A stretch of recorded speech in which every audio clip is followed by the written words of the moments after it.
Hello বন্ধুরা, কেমন আছেন সবাই? আজকে আপনাদের সামনে নতুন একটা ভিডিও নিয়ে আসলাম। ভিডিওটা আসলে আপনারা দেখলে হয়তো সবারই ভালো লাগবে। ভিডিওটা দেখে হয়তো অনেকেই চিনতে পারছেন কই যাচ্ছি। পাশের ভিউ দেখে হয়তো সবাই আন্দাজ করছেন যে আসলে এটা কোথায়। দেখেন পাশে সবুজ মাঠ, মাঠের ওপাশেই অনেক বড় বড় পাহাড়। চোখটা জুড়িয়ে যায় আসলে, এত সুন্দর পাহাড় দেখে। ছবির মতন সুন্দর। আল্লাহর কি সৃষ্টি, দেখেই চোখ জুড়িয়ে যায়, এত সুন্দর দেখতে। আসলে আজকে আমরা 10 জন কলিগ মিলে সিলেটের জাফলংয়ের উদ্দেশ্যে রওনা দিই এবং গাড়ির ভিতর থেকেই ভিডিওটা ধারণ করতে শুরু করি। এত সুন্দর লাগতেছিল যে আসলে তখন আর মনকে স্থির রাখতে পারতেছিলাম না, তাই মোবাইলটা পকেট থেকে বের করে এই ভিডিওটা ধারণ করতে থাকি। অনেক অনেক অনেক সুন্দর লাগতেছিল এই ভিউগুলা, এই জন্যই ভিডিওটা ধারণ করলাম এবং আপনাদের জন্য দেখানোর জন্য ভিডিওটা ধারণ করা। এত সুন্দর ভিউ, আর কিছু করার নাই। ড্রাইভারকে বললাম যে ড্রাইভার সাহেব তাড়াতাড়ি গাড়িটা থামান, আমরা নামবো। নামিয়ে আমরা সবাই মিলে ওখানে নামলাম। নামে আল্লাহর সৃষ্টিকে দেখতে থাকলাম। এত সুন্দর পাহাড়, উঁচু উঁচু, অনেক বড় উঁচু পাহাড়। আর আমাদের সামনে যেটা দেখতে পাচ্ছেন এটা আমাদের বাংলাদেশের চা বাগান। আমরা চেষ্টা করেছিলাম এই চা বাগানে ঢুকতে, কিন্তু ওখানে সিকিউরিটি থাকায় আমাদেরকে ঢুকতে দেওয়া হয়নি। কিন্তু তারপর মোবাইল দিয়ে এই ভিডিওটা ধারণ করি শুধুমাত্র আপনাদের জন্যই। এত সুন্দর, ওয়াও! এখানে এই ভিউগুলো দেখতে থাকি এবং আমরা সবাই মিলে এখানে কিছু গ্রুপ পিকচার তুলি আমাদের নিজেদের জন্য। সেগুলো আসলে এই ভিডিওতে দেওয়া হয়নি। মন ভরে দেখেছিলাম এখানে নেমে। এত সুন্দর, আসলে অবিশ্বাস্য সুন্দর। আলহামদুলিল্লাহ, এত সুন্দর। তারপর ওখান থেকে নেমে আমরা ওখান থেকে গাড়িতে উঠে আবার রওনা দিই জাফলংয়ের উদ্দেশ্যে এবং প্রতিমধ্যে তামা বিলে আমরা পৌঁছাই, ভারত বাংলাদেশ বর্ডারে। অনেক সুন্দর। আমাদের কাছে ছিল না কোনো পাসপোর্ট ভিসা, তাই আমরা ভারতে ঢুকতে পারিনি।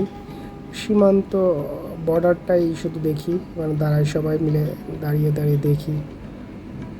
অনেকেরই যাওয়া আসা দেখতে পেলাম। ওই ভারতের বিএসএফ দেখি ওখানে টর্ন দিচ্ছে, তাদের অনুমতি নিয়েই আমরা একটু ভিতরেও ঢুকেছিলাম এবং কিছু ছবি টবি তুলে আমরা ওখান থেকে আবার রওনা দিই।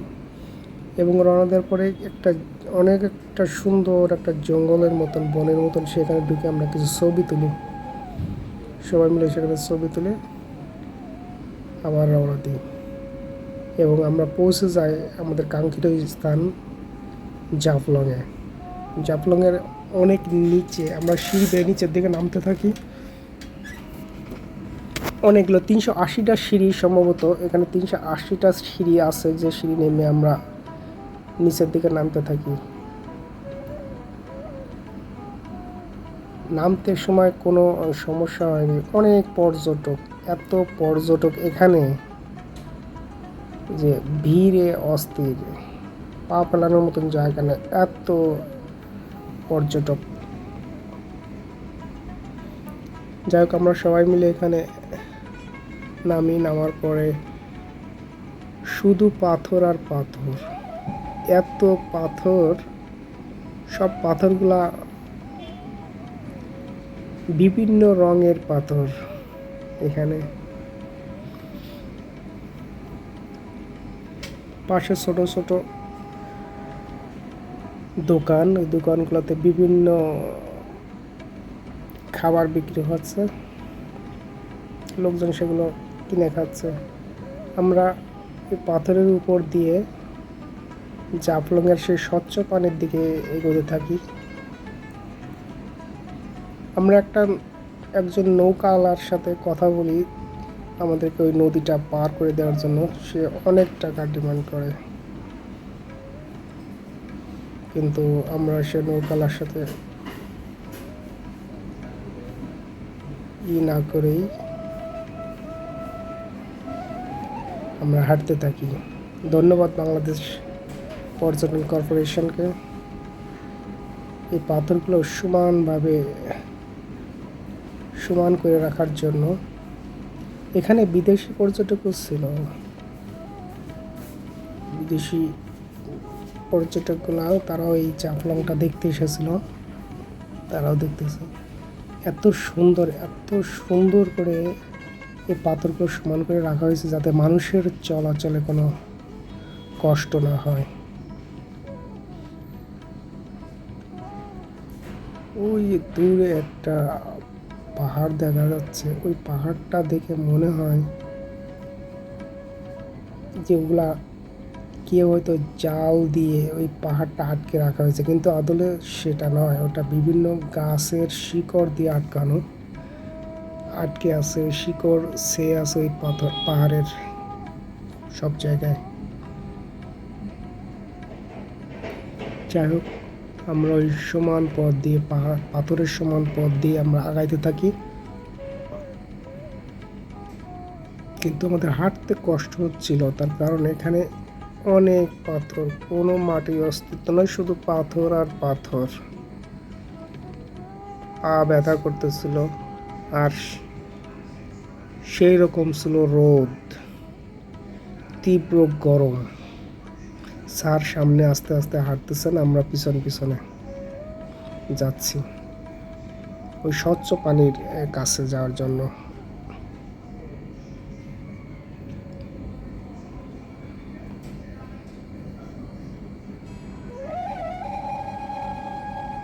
আমি আমার কলিগদেরকে বলছিলাম যে আসলে আমাদের এই পাশে যেমন সমতল, ওই পাহাড়ের ওপাশে কি ইন্ডিয়ার সাইডটা কি ওইরকম সমতল? ওরা বলছিল না, ওইরকম ওইখান থেকে পাহাড় শুরু, ওই পাশে ওরকম সমতল উঁচু সবই আছে, পাহাড় আছে, সমতল আছে, এভাবেই।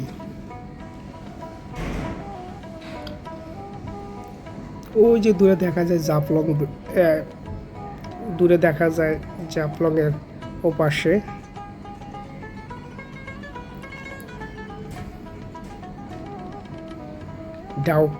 ডাউকি ব্রিজ। দেখেন পাথর কাকে বলে, শুধু পাথর আর পাথর, বিভিন্ন রঙের পাথর, সাদা, হলুদ, বাঘের মতন ডোরা কাটা পাথর। এই আমাদের গর্বের পতাকা, ওই যে ডাউকি ব্রিজ। এই যে পাহাড়, এই পাহাড়গুলো ইন্ডিয়ার সাইডে, ইন্ডিয়ার। আর এই পাশে আমাদের বাংলাদেশ, ও পাশে পাহাড় থেকে শুরু ইন্ডিয়া। ওই ডাউকি ব্রিজ, ঝুলন্ত ব্রিজ। এই যে আমরা চলে আসলাম সেই স্বচ্ছ পানি, জাফলংয়ের স্বচ্ছ পানির খুব কাছাকাছি। এখান থেকে আমরা একটা নৌকা ভাড়া করলাম একটু কম রেটে। একটু পরে আমরা নৌকায় উঠলাম। হ্যাঁ, আমরা নৌকায় উঠছি, আমরা নৌকা দিয়ে আমরা ওপারে পার হয়ে যাচ্ছি। সবাই নৌকার উপরে বসে আমরা। দেখেন কি সুন্দর পানি, এত স্বচ্ছ পানি আমি জীবনে আগে দেখি নাই যে পানি এত স্বচ্ছ হয়। টিউবওয়েলের পানি স্বচ্ছ, কিন্তু এই নদীর পানি যে এত স্বচ্ছ হয় এটা আমি কোনোদিনও ভাবতে পারিনি। দেখেন নিচে কি আছে না আছে সব কিছু দেখা যাচ্ছে, পানির নিচে কি আছে, পুরা মিনারেল ওয়াটার। এত স্বচ্ছ আর এত সুন্দর, কোমলীয়, ঠান্ডা, ভাষায় প্রকাশ করা যায় এত সুন্দর। দেখেন পাথর আর পাথর, শুধু পাথর আর পাথর, বিভিন্ন সাইজের পাথর, বিভিন্ন কালারের পাথর। অসম্ভব সুন্দর লাগছিল এই পাথরগুলো দেখে।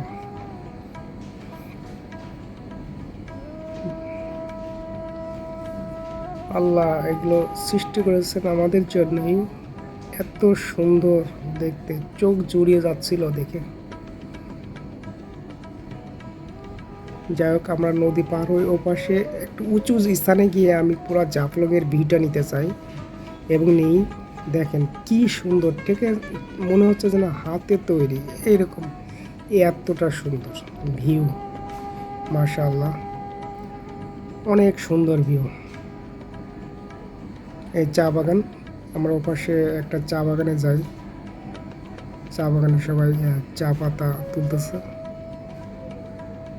অনেক সুন্দর। ব্রিটিশ, শুনলাম একজনের সাথে কথা বলে জানতে পারলাম এই চা বাগানটা নাকি সে ব্রিটিশ আমল থেকে।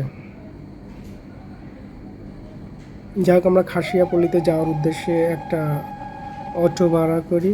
অটোর ভাড়াটাও অনেক, ওখানে সব কিছুরই, জাফলংয়ের সব কিছুর দাম অনেক বেশি।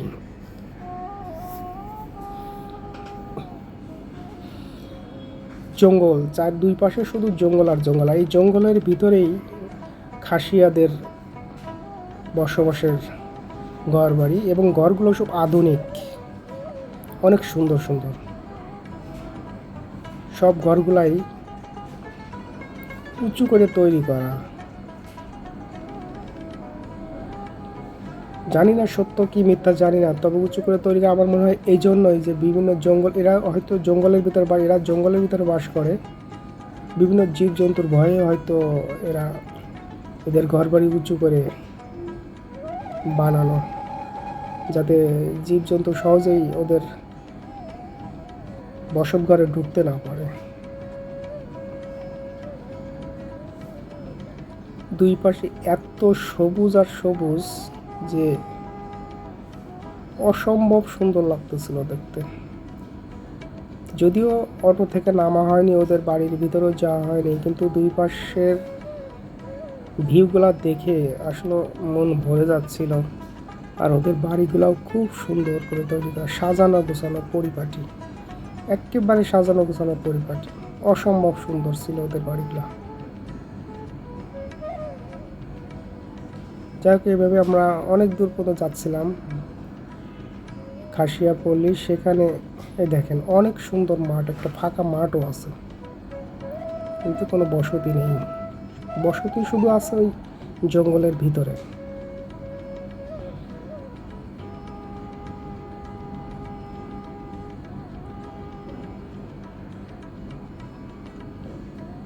বসতি আছে, এবং যে লোকগুলো বাস করে এখানে ভালো টাকা পয়সার মালিক।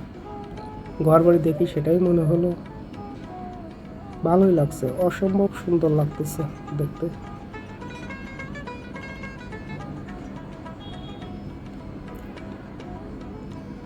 এই দেখেন এখানে এখানে একটা অনুষ্ঠান, সম্ভবত এটা খাসিয়াদের কোনো অনুষ্ঠান, সেটা হচ্ছে।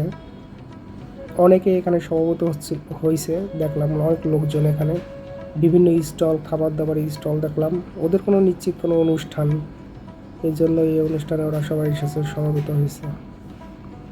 আর খাসিয়াদের কাপড় চোপড় ওরা বাইরে শুকানোর জন্য রেখেছে, যাতে রোদ্রে এগুলো শুকানো যায়। এটা ফুটবল মাঠ, কারণ এটা দুই পাশে দুটো গোল বার। এটা সম্ভবত দেখেন বিভিন্ন স্টল আছে, খাবারের স্টল।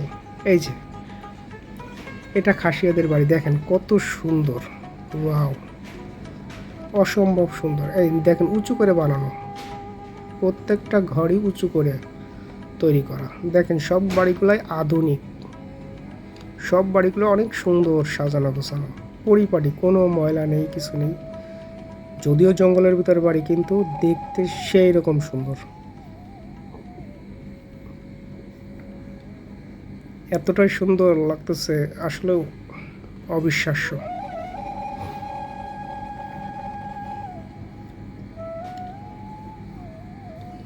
সব এগুলো খাসিয়াদের বাড়ি। খাসিয়াদের বাড়ি, নিচে এরা কাঠখড়ি এদের জ্বালানি জন্য হয়তো রেখে দিয়েছে, ওরা হয়তো জ্বালানি টালানি হিসেবে এগুলো ব্যবহার করে। এই অটোগুলা আবার খাসিয়াপল্লী থেকে ফেরত যাচ্ছে ওই জাফলংয়ের দিকে। এই দেখেন কত অটো, ওখানে অটো আছে অনেক, কিন্তু ওদের ভাড়াটা অনেক বেশি, ডিমান্ড অনেক। এই দেখেন কত সুন্দর বাড়ি, সব খাসিয়াদের। খাসিয়াদের যে রাজা, এই বাড়িটা সে খাসিয়াদের রাজার বাড়ি। এটা খাসিয়া, এটা খাসিয়াদের রাজার বাড়ি। এই বাড়িটায় খাসিয়ার যে রাজা, তিনি এই বাড়িতেই থাকেন, তার নিজের বাড়ি এটা। উনাদের ভিতরে একজন রাজা থাকেন, এটাই তার বাড়ি।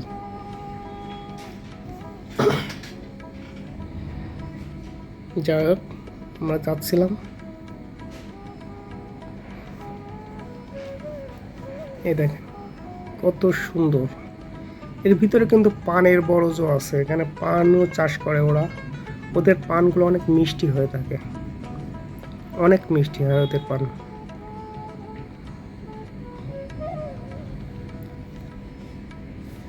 জঙ্গলের দুই পাশেই জঙ্গল, বন, বিভিন্ন রকমের গাছ গাছালিতে ভরপুর এদের এরিয়াগুলা।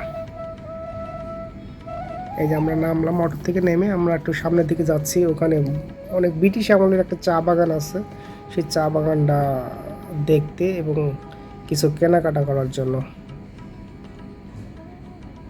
সামনে আমার সবাই কলিগ, আমরা যাচ্ছি সবাই।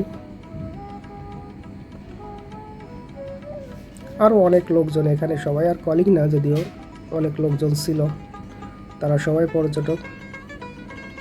তারা আমাদের মতন, তারাও এসেছে এখানে দেখতে, নিজের মনের শান্তিটা, মনের ক্ষুধাটা মেটানোর জন্য আল্লাহর সৃষ্টিকে দেখতে এসেছে সবাই।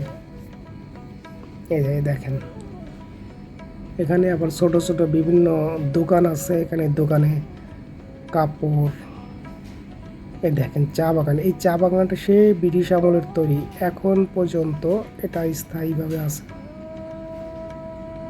শুধুমাত্র পরিচর্যা করা হয়, তাছাড়া আর কিছুই না। বাগানটা শুধু পরিচর্যা করা হয়। এখান থেকে সে ব্রিটিশ আমল থেকে চা বাগান রোপণ করা, গাছগুলো রোপণ করে এখন পর্যন্ত চা। এইগুলো হলো স্টল, বিভিন্ন স্টল, কাপড়ের স্টল, বিভিন্ন খাবার দাবার, খাদ্য সামগ্রী, বিস্কুট, তারপরে চা, বিভিন্ন জিনিসপত্রের স্টল। এখান থেকে পর্যটকরা এখান থেকে বিভিন্ন তাদের প্রয়োজনীয় জিনিসপত্রগুলো কিনে নিয়ে যায় তাদের ব্যবহারের জন্য, অথবা স্মৃতি হিসাবে সবাই এখান থেকে এগুলো কিনে নিয়ে যায়। আমরাও নিয়েছিলাম, সবাই চা কিনেছিলাম, কাপড় কিনেছিলাম, আমাদের নিজেদের জন্য, আমাদের ব্যবহারের জন্য এগুলো নিয়ে এসেছিলাম, স্মৃতি হিসেবে এখান থেকে নিয়ে এসেছি। দেখেন ভিউ কারে বলে, সেই রকম সুন্দর।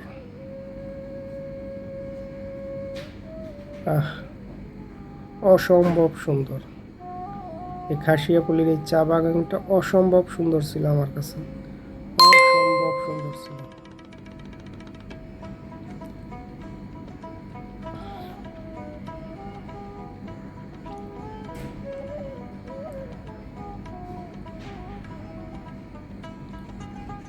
আমরা চা বাগানের ভিতরে ঢুকি, চা বাগানের ভিতরে ঢুকে সবাই গ্রুপ পিকচার তুলি অনেকেই।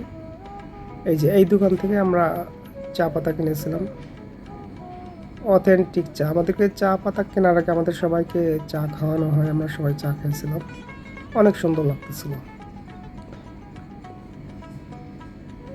এই সবাই চা পাতা শিখতেছে, এইগুলাই পরবর্তীতে আমাদের কাছে বাজারে বিভিন্নভাবে এটা চায়ের আকারে ধারণ করে এগুলো আমাদের কাছে এসে পৌঁছায়। সেই চাগুলাই আমরা খাই, পান করি।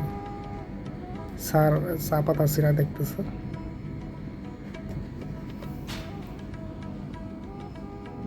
অসম্ভব অসম্ভব সুন্দর লাগতেছে, অসম্ভব সুন্দর। ওয়াও, কি সবুজ! এই দেখেন এখানে একটা অনেক সুন্দর একটা রাস্তা ছিল চা বাগানের পাশ দিয়ে এবং পাশের বাগানের পাশ দিয়ে, অসম্ভব সুন্দর একটা রাস্তা।